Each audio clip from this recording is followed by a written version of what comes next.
शौचालय सुरू करा, जनतेची गैरसोय थांबवा. TV centre. छत्रपती संभाजीनगर येथील विवेकानंद गार्डन परिसरात लाखो रुपये खर्चून सुलभ शौचालय उभारण्यात आले. मात्र ते अद्याप नागरिकांसाठी बंद आहे. त्यामुळे महिला, ज्येष्ठ नागरिक व नागरिकांची गैरसोय होत आहे.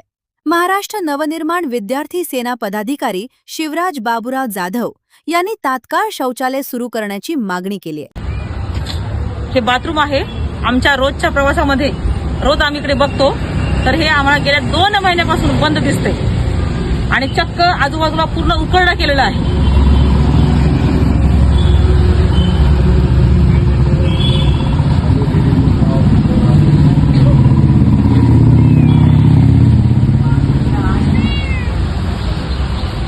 आसपासच्या जवळजवळ 4-5 किलोमीटरच्या प्रवासामध्ये कुठेच वॉशरूमची व्यवस्था नाही. इथे व्यवस्था आहे आणि इथे लेडीज येऊन जाऊन चक्रा मारतात, तर एकदाही आम्हाला हे उघडं मिळत नाही. मग आम्ही लेडीजनी वॉशरूमचा वापर जाऊन कुठे करायचा? आसपासच्या जवळजवळ 4-5 किलोमीटरच्या प्रवासामध्ये कुठेच वॉशरूमची व्यवस्था नाही. इथे व्यवस्था आहे आणि इथे लेडीज येऊन जाऊन चक्रा मारतात, तर एकदाही आम्हाला हे उघडं मिळत नाही. मग आम्ही लेडीजनी वॉशरूमचा वापर जाऊन कुठे करायचा?